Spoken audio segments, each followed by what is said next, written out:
Hello, you're watching AnewZ Morning from Baku. I'm Bakhtiar Sanov, and let's see the headlines.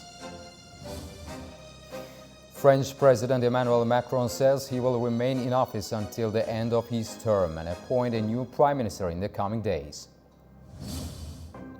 The strategic city of Hama has fallen to anti-regime forces, marking a significant blow to the Syrian President Bashar al-Assad's government. Russian Foreign Minister Sergei Lavrov issued a warning to the West, saying Moscow is ready to take extreme measures to prevent a strategic defeat in Ukraine.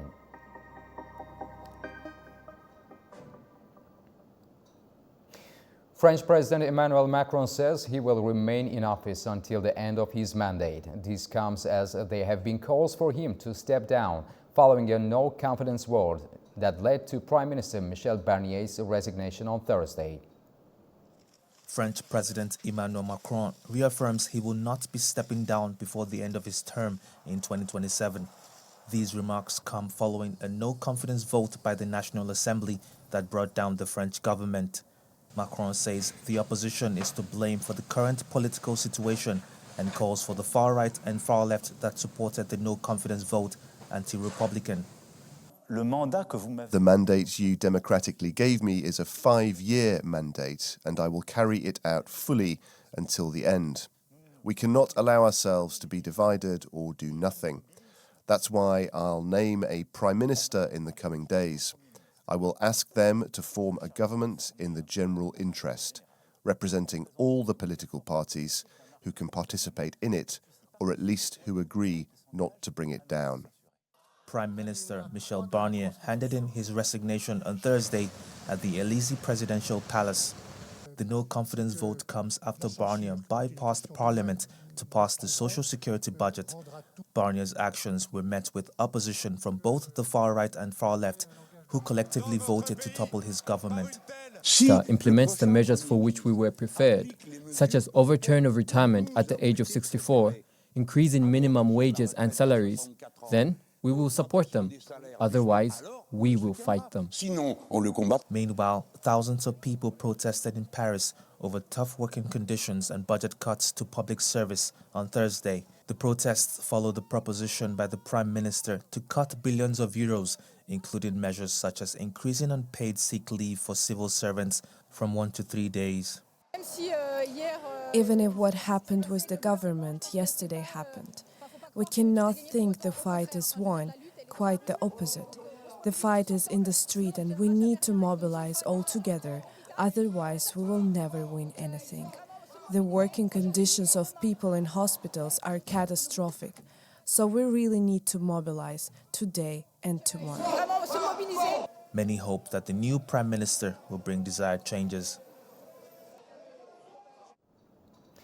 The political situation in South Korea remains tense after President Yoon Suk-yeol's failed attempt to impose martial law. Ongoing protests demand his impeachment, escalating the crisis. Protests in South Korea persist, calling for President Yoon Suk-yeol's impeachment after his failed attempt to impose martial law. The crisis deepens with military involvement and accusations against lawmakers, intensifying pressure on Yoon's leadership. Protesters, led by labor unions like the Korean Federation of Trade Unions, continue to demand president's impeachment, carrying slogans condemning his martial law as a betrayal of democracy. Ruling party leader Han Dong-hoon revealed Yoon had ordered the arrest of politicians deemed anti-state forces during the martial law period, further complicating the crisis. South Korea's Special Warfare Commander Kwak Jung-kyun stated he would refuse any future martial law orders. He also revealed that the former defense minister had ordered the military to forcibly remove lawmakers voting against the martial law declaration. The president's decree temporarily granted military control, banning protesters and political actions. He accused the opposition Democratic Party of acting against the state and supporting North Korea. The decree was reversed within hours after public outcry. Pro-EU protesters held another rally in Georgia, marking the 8th day of the demonstrations. Hundreds of people have converged on Georgia's parliament again to protest the ruling Georgian Green Party's decision to suspend talks on joining the European Union. Demonstrators gathered outside the parliament building in the capital Tbilisi, blocking the Rustaveli Avenue. They were calling for the resignation of the government in addition to holding new parliamentary elections. Fewer protesters gathered compared to previous days.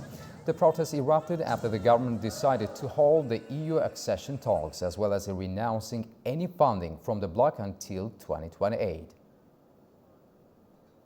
The rebels have taken control of Hama following their recent victory in Aleppo, Syria. Opposition forces claim they have successfully driven the Syrian military out of Hama, marking another milestone in their rapid advance across the north.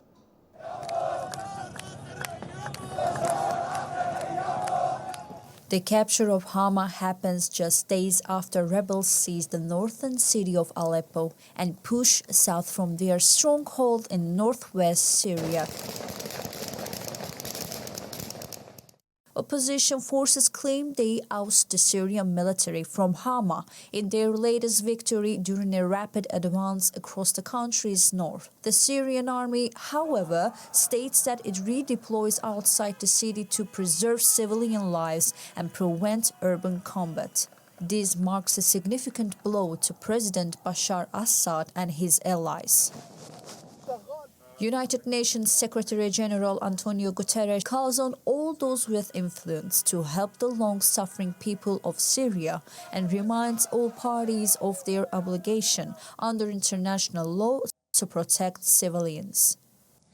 Now, this latest offensive was launched into government-controlled areas by Hayat Tahrir al-Sham, a group sanctioned by the Security Council, along with a broad range of other armed opposition groups. It has led to significant shifts in the front lines, and tens of thousands of civilians are at risk in a region already on fire. We are seeing the bitter fruits of a chronic collective failure of previous de-escalation arrangements to produce a genuine nationwide ceasefire, or a serious political process to implement Security Council resolutions. Turkey's National Security Council, led by President Recep Tayyip Erdogan, expresses strong support for Syria's unity and stability. The Council pledges to fight terror groups threatening both Syria and Turkey, calls for peace through reconciliation between the Syrian government and opposition forces. كونوا كحزب الله إلى جانب سوريا. Hezbollah leader Naim Qassem also states that his group will stand alongside Syria to thwart the goals of this aggression. In Malta, Russia's Foreign Minister Sergei Lavrov and United States Secretary of State Antony Blinken came face-to-face over the war in Ukraine. They join other foreign ministers in Valletta for the annual meeting of the Organization for Security and Cooperation in Europe. The war in Ukraine is the dominant political issue at the Organization for Security and Cooperation in Europe meeting in Malta. More than 800 delegates from 57 countries will focus on regional security and pressing organizational decisions. And it's the first time Russia's Foreign Minister Sergei Lavrov is face-to-face with US Secretary of State Antony Blinken. Lavrov's attendance and the ongoing war dominate discussions, even as diplomatic channels remain open despite European Union sanctions on Lavrov. Turkish Foreign Minister Hakan Fidan is also present, stressing Turkey's commitment to Ukraine's sovereignty and territorial integrity. A major topic of discussion is Finland's upcoming 2025 chairmanship of the OSCE, marking the 50th anniversary of the Helsinki Final Act, the founding document of the organisation. Security is tight across the island of Malta, with several businesses and schools temporarily closing to accommodate the event. Russian Foreign Minister Sergei Lavrov has issued a warning to the West. He says Moscow is ready to take extreme measures to prevent a strategic defeat in Ukraine. In an interview with U.S. journalist Tucker Carlson, Lavrov discussed Russia's military strategy and the ongoing support from the West to Ukraine. He clarified that Moscow views Western intervention as a direct challenge to its security. Lavrov also responded to Western claims that Russia lacks red lines, reiterating that Moscow's boundaries are clear and any further crossing of them could have serious consequences. The United States and the allies of the United States, who also provide this long-range weapons to the Kyiv regime, they must understand that we would be ready to use any means not to allow them to succeed in what they call strategic defeat of Russia. So the message which we wanted to sell by testing in real action this hypersonic system is that we will be ready to do anything to defend our legitimate interests. Azerbaijan's Foreign Minister Ceyhun Bayramov addressed the 31st OSCE Ministerial Council in Malta, highlighting progress with Armenia-Azerbaijan relations. The minister points to the restoration of Azerbaijan's sovereignty and territorial integrity and how it has created new opportunities for interstate normalization. Bayramov says positions of the border have been delimited, though direct talks with regulations now in place to guide further efforts. He also sees significant progress on a draft bilateral agreement between the two nations. To United States, where reports indicate authorities executed a warrant for a New York City location. This after the New York Police Department released photos of the suspect in fatal shooting of UnitedHealth CEO. Boris Brain Thompson was gunned down Wednesday morning outside a Midtown Manhattan hotel. Police call it a brazen and targeted attack. The attack happened on a Manhattan sidewalk in New York. Brian Thompson was gunned down outside the Hilton Hotel on 6th Avenue. This occurred just as the UnitedHealth's annual investor conference was set to begin. I hear the 3 shots. I was parking down there in the car. I hear 3 shots. Yeah, and then when I looked, there's a man down. Yeah. And then the guy crossed and then he ran. He's a white male, all in black, with a backpack. He crossed this way. That ought Z.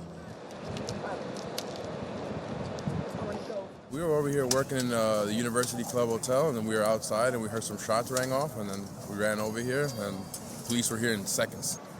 Despite being rushed to a nearby hospital, a 50-year-old executive succumbed to his injuries. The incident, along with the suspect's movements before and after the shooting, were captured on multiple security cameras in the area. Police released surveillance images of the suspect, who wore a hooded jacket and mask that blended in on a cold winter's day. Some photos show him at a Starbucks shortly before the shooting. Authorities describe the attack as a premeditated, pre-planned, targeted assault. This does not appear to be a random act of violence. The victim was in New York City to speak at an investor conference. It appears the suspect was lying in wait for several minutes. And as the victim was walking to the conference hotel, the suspect approached from behind and fired several rounds, striking the victim at least once in the back and at least once in the right calf. Investigators are trying to identify the masked gunman who killed the executive of one of the largest U.S. health insurance companies. The NYPD continues to search for the suspect, offering a $10,000 reward for information leading to an arrest. UnitedHealth serves millions of Americans. The company has also been grappling with a significant data breach in its Change Healthcare division. This has disrupted patient services and delayed payments to providers. The incident happened just hours before the city's iconic Christmas tree lighting ceremony at the Rockefeller Center, which proceeded as planned under heavy security. Drone deliveries are becoming a more popular way of handing people their online orders. In Italy, e-commerce giant Amazon performed a test flight with a new MK-30 drone, a highly automated system equipped with cutting-edge computer vision technology. Amazon announced that it had successfully conducted its initial test of delivery drones in Italy. The country becomes the first in Europe where the e-commerce giant plans to introduce this service. The test took place in San Salvo, a town in Italy's central Abruzzo region. Amazon stated for launching the service next year, they need to continue to collaborate with Italian authorities to fulfill all necessary requirements. The company had previously indicated plans to roll out drone deliveries in both Italy and Britain by late 2024. Amazon's Prime Air drone delivery service is currently operational in select areas of Texas and Arizona in the US. According to the company representative, it is gradually expanding. Domestically produced Togg was once again the best-selling electric vehicle brand in the Turkish market in November, well ahead of its foreign competitors in sales such as Tesla, BMW and Mercedes. Local EV maker Togg sold 4,200 cars last month, when the EV market in the country expanded by 21% year-on-year to 13,500. Togg's share in the total EV sales was 32%. Tesla came second with 1,860 sales, while BMW sold 1,460 EVs, ranking third in November. In the first 11 months, Togg delivered a total of 24,360 cars, which made the company the market leader in the EV segment. Its share in EV sales was 29%. A 161.5 square meter Hereke carpet gifted to Peace Palace in The Hague during the Ottoman era has been restored in Aksaray and is now back in the Netherlands. The restoration was carried out as part of the protocol between the Carnegie Foundation, which manages the Peace Palace, and Turkey's Ministry of Culture and Tourism. The carpet, weighing 700 kilograms, was delivered to Aksaray Museum in May last year and later taken to Sultanhane district, known for its expertise in carpet restoration. The work was completed by an 8-person team over the course of 1 year. The restoration process involved 8 stages, including archival research, damage assessment, and traditional dye-in techniques. Experts divided the carpet into 280 sections to identify 15 damaged areas which were repaired using threads dyed to match the original colors. After the restoration, the carpet was carefully packed in a wooden frame and loaded onto a truck, which was ceremonially sent to the Netherlands from Sultanhane.